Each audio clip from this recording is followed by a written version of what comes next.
Se los decíamos en el comienzo del programa que nos iba a acompañar el director nacional de Medio Ambiente, Alejandro Bonario, para hablar de varios temas que hay en agenda. Por supuesto, Alejandro, que hay uno que concita la atención de todos y donde está puesta la lupa seguramente desde tu punto de vista, desde la dirección que estás, que es una nueva planta de celulosa, que se habla de unas dimensiones muy importantes, incluso más grandes de las que ya están instaladas en el país.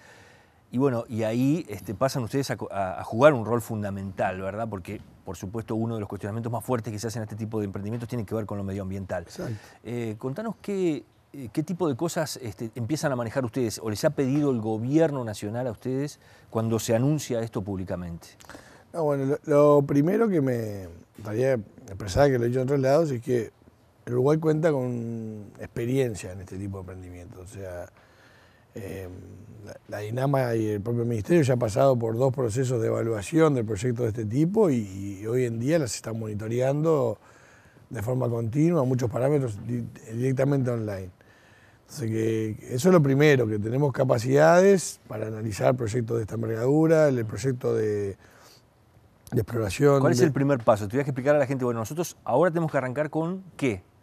Bueno, en realidad el gobierno ahora está en un proceso de intercambio con la empresa para definir algunos aspectos. En realidad eso es a otro nivel, no es al nivel de la Dirección de Medio Ambiente, es a nivel ministerial, que digamos, son las primeras definiciones generales, digamos, ¿no? Después lo que va a haber es un proyecto que se presenta a la Dirección Nacional de Medio Ambiente y los proyectos anexos, digamos, llámese de infraestructura en caso de que existiera, tanto portuaria, ferroviaria como carretera.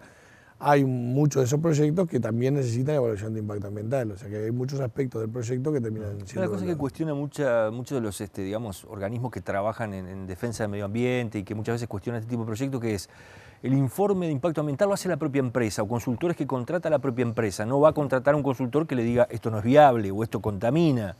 ¿Cómo se explica eso? En realidad es un formato mundial.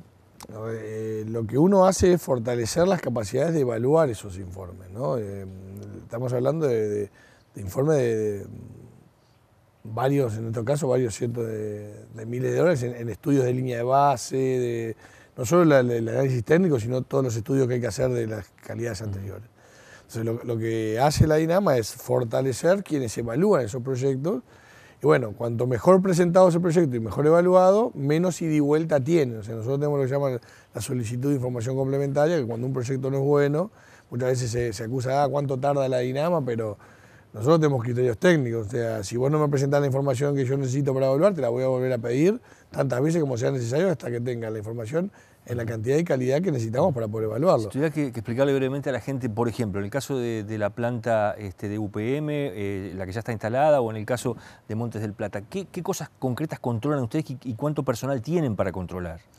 Bueno, ahí, como decía, hay distintas etapas. Durante la etapa de construcción, digamos que es una etapa crítica, porque después que las lagunas las taparon, después que se hizo todo, ya es más difícil ver algunas cosas. En emprendimientos de este tipo, lo que se hace es exigir lo que se llama auditoría de tercera parte, que viene con la INAMA, o sea, expertos internacionales que evalúan los momentos críticos de la construcción para evitar problemas.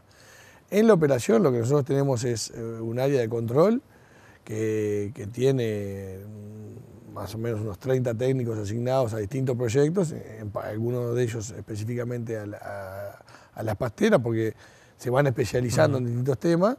Y en el caso de estas se las visita todos los meses, se saca muestra en paralelo con el comité científico de la CARU, o sea que lo que saca la CARU, en paralelo y en espejo siempre lo sacamos nosotros, o sea que en realidad... ¿Qué se controla aire, se controla agua? Residuos, todo. O sea, en lo que es las emisiones de las chimeneas, hay medidores online que eso lo vemos directamente de la INAMA. Lo que es la calidad de aire, que viene a ser después que sale la chimenea, cómo queda el ambiente del aire, hay una estación en la ciudad de Fray Bentos que mide la calidad de aire. Todo eso nosotros lo vemos online. Y además tenemos monitoreos discretos, que se llama que es ir y sacar muestras del efluente y del río, que es esto que se da una vez por mes. Y tenemos auditorías semestrales, donde se audita todos los aspectos de la gestión, a dónde mandan los residuos, si cumplieron con lo que dijeron, en todos los aspectos, lo que hace a la gestión de los residuos, a la gestión de los efluentes y a la gestión de las emisiones gaseosas. Y todo eso se informa en las comisiones de seguimiento. O sea que el nivel de información y transparencia es muy alto, está todo colgado en la web del ministerio, o sea que en realidad hay mucha información sobre la planta esto, ¿no? de allí de Fray Bentos ha habido tires y aflojes con Argentina, incluso sobre la publicación de esos informes. Sí, son cosas distintas. El país lo que tiene es un mecanismo, que los grandes emprendimientos tienen una comisión de seguimiento, pero que es del Uruguay, que es la que yo le comentaba, que se reúne todos los meses y viene la empresa, informa qué sucedió en esos 6 meses y viene la INAMA e informa todos los controles que se hicieron en esos 6 meses. Esto es general, y ahí si hubo algún apartamiento, algún problema, se informa y todos esos informes quedan colgados en la página. Lo que sucede es que la CARU tiene un comité científico que saca muestras del río y de la propia empresa y del Gualeguaychú. Ya no dependen de la DINAMA esos controles. No dependen, es de la Comisión Administradora del Río Uruguay, y esos son los que nos hacen público, porque hay controversia entre Uruguay y Argentina en contra qué compararlo, digamos, ¿no? En el seguimiento que le han hecho ustedes a la planta de UPM en Fray Bentos en todos estos años que ha funcionado, en lo que ha pasado más recientemente con Montes del Plata, ¿se han encontrado con irregularidades? Cuando se encuentran con irregularidades, ¿qué es lo que hacen? A ver, ha habido cuestiones muy menores. Por ejemplo, ahora en Fray Bentos, a principios de año tuvieron algunos aspectos asociados al olor, y la INAMA actuó, lo sancionó, y están sujetos a control, por más grande que sean, digamos, eso se lo trata con la misma rigurosidad, no importa si es público o privado, el rol técnico de la INAMA es muy fuerte.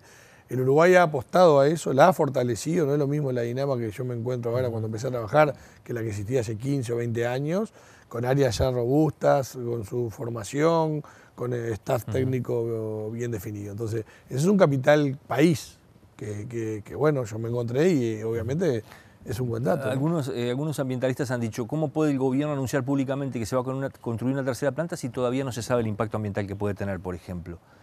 ¿No es apresurarse con respecto a algo que es básico, que es el medio ambiente?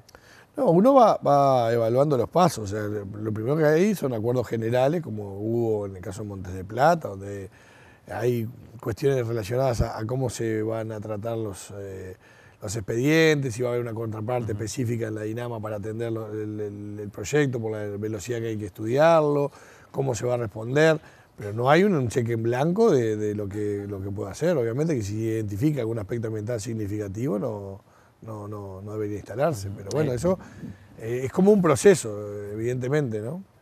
También es obvio que una empresa de este porte, antes de embarcarse en un proyecto, ya hizo su evaluación y tiene ella cierta confianza en cómo le va a ir, pero es un tema de la empresa, nosotros igual lo evaluamos. ¿Cómo ven ustedes que por ejemplo, se utiliza el Río Negro? Desde Argentina se ha elevado alguna voz, desde Gualeguaychú, sobre el tema de qué impacto puede tener eso sobre el río Uruguay nuevamente.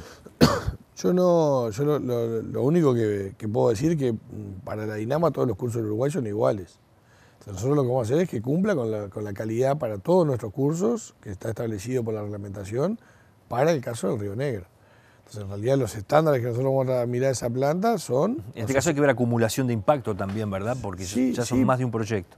Sí, está bien, pero son cursos diferentes. Nosotros vamos a evaluar no sobre el Río Uruguay, sobre la zona donde va a descargar la propia empresa, ¿no? Para cerrar el tema de la planta nueva, ¿en qué proceso están ustedes? ¿Están esperando que haya una movida, que llegue información? ¿Qué señales les han dado? No, bueno, como les decía, hay un proceso de negociación que el presidente lo ha marcado en la conferencia de prensa que ha tenido entre la empresa y el gobierno nacional, que es más macro, ¿no? La DINAMA no entró todavía en juego. No, son condiciones más generales y bueno, cuando esté el proyecto y ahí lo analicemos, podría hacerle comentarios sobre el proyecto, específico, digamos, pero hoy no, esos datos no los tenemos. Está bien. ¿Ha habido alguna declaración incluso del senador Jorge Larrañaga, del Partido Nacional, ahora hace unas horas nada más? Recordó que en 2012 propuso la creación de un defensor nacional del medio ambiente y juzgados de ambiente, territorio y patrimonio cultural, con cometidos específicamente ambientales, hablando de esta tercera planta. Bueno, yo creo que no lo relacionaría con esta tercera planta. Yo creo que cuestionar las capacidades del país para analizar ambientalmente esta tercera planta no me parece del todo bueno, digamos. Yo creo que justamente el capital que tenemos como país y que ha sido demostrado por todos los partidos, yo siempre lo digo, yo fui con un pedido presupuestal al MEF, me lo aprobaron, no me puedo quejar de los recortes, y en el Parlamento nadie opinó contrariamente a que pudiéramos fortalecer nuestras capacidades, ¿no? Yo creo que yo llamaría a cuidar el capital nacional que tenemos, que es una DINAMA que fruto de ese trabajo técnico nos permitió ir tan bien en La Haya, e incluso me lo reconocía el el diputado Río Negro, que fue intendente de la FLUF, que ahora cuando estuvimos juntamente en el Consejo de Ministros, que el rol que tuvo la INAMA desde el punto de vista técnico a la hora de defender Uruguay fue fundamental, ¿no? Alejandro, nos quedan pocos minutos, pero hay otros temas interesantes también. Por ejemplo, lo que ha pasado en Canelones, en Paso Picón, donde hay un productor allí que, bueno, que ha fumigado sobre zonas que son pobladas, sabiendo que no tenía que hacerlo, lo volvió a hacer, y se habla de una multa votada por la Junta Departamental de Canelones incluso de $1 millón. Sí. A uno le puede parecer, bueno, qué bueno y qué ejemplificante es esto. Lo otro es después cómo funciona en la realidad, qué seguimiento están haciendo de eso. Bueno, ahí con Canelones tenemos una articulación, hay un convenio de trabajo donde en función de las competencias de cada uno vamos actuando. Porque en esa sesión de la Junta se votaron 3 multas. Una de ellas lo pudieron hacer porque los informes técnicos de INAMA le dieron los argumentos para que ellos pudieran aplicar el ordenamiento territorial. En otros actuamos nosotros, y está en la faja de defensa. O sea, lo que estamos buscando... Hay 3 casos diferentes en realidad. Claro, lo que estamos buscando es coordinación para no duplicarnos, que actúe el que tenga más competencia, digamos, por la estructura legal, y ser contundente. No va más el que yo hago lo que quiero y sigo. Nosotros estamos trabajando, también un poco en respuesta a lo que decía el senador, estamos trabajando con el fiscal general en generar una figura de delitos penales ambientales. Estamos trabajando con 3 fiscales y la jurídica de... Creando legislación, intentando crear legislación. Estamos viendo primero la normativa comparada, porque a veces te pasa un poco, porque en realidad si vos ponés una multa adecuada, en general la gente se corrige, nadie es...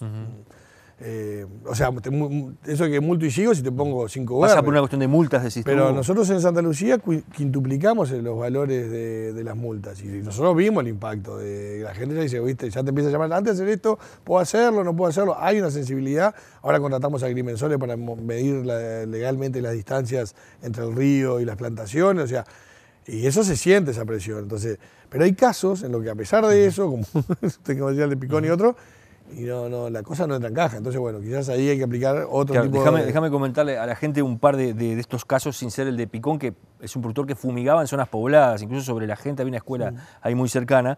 Hay una productora que no respetó medidas cautelares que protegen los humedales de Laguna del Cisne, en este caso.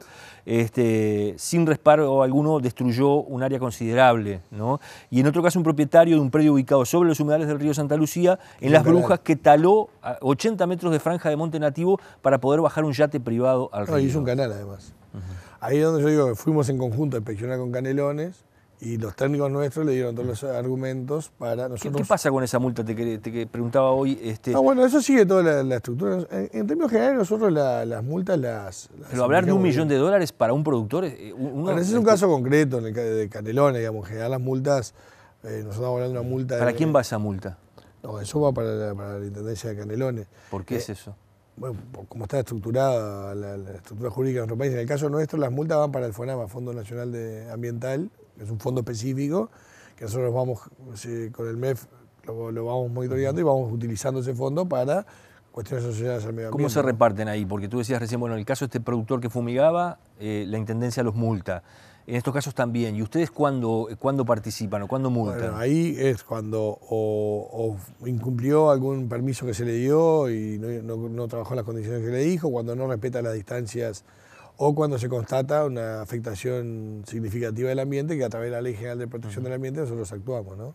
En estos casos que no le están haciendo seguimiento, por lo que decíamos recién, parecen ser casos emblemáticos. Sí. En esos y en otros, porque además tenemos también... Con el caso de Canelones salimos a hacer vuelos en helicóptero y en avioneta para controlar Santa Lucía. En Santa Lucía está con un foco muy, muy importante, ¿no? ¿Cuáles son los problemas más graves si tuvieras que contarle a la gente? Y bueno, yo diría que la extensión de las actividades agrícolas difusas es un tema porque hay 23 industrias, por ejemplo, que son las que estamos controlando. Es relativamente sencillo. Le mandamos 4 veces por año a los inspectores, controlamos el avance de obra, pero miles de establecimientos es mucho más difícil. 23 industrias sobre Santa Lucía hay. No, son las principales, hay 23 industrias que generan la mayor parte de la contaminación industrial, que no es la mayor parte de la contaminación, es medio complicado de explicar, porque las industrias son entre el 5 y el 8% de la contaminación de Santa Lucía. Entre el 80 y el 87% son actividades difusas, o sea, agrícola, ganadero, o tambos, o cuestiones más difusas que contaminan ahí. Pero de esas, está muy concentrada en esas 23, que son grandes. Bueno, sobre esas 23 actuamos fuerte, las que no cumplieron las fuimos multando y se fueron adecuando. Y hoy el Uruguay tiene una tecnología de primer nivel de tratamiento y eliminación de nutrientes, que tuvimos que traer un experto de Alemania porque ni siquiera los técnicos uruguayos podían diseñarlo. Y eso lo hicimos nosotros para apoyar a las empresas. Le hicimos todo el seguimiento de la construcción, todo el seguimiento con la puesta en operación, que es compleja porque pasamos de una laguna sencilla a unos reactores biológicos, donde los microorganismos tienen que tener determinadas condiciones de aire, comida para desarrollarse. O sea, algo mucho más difícil de controlar que una laguna que... Con los productores es más complicado.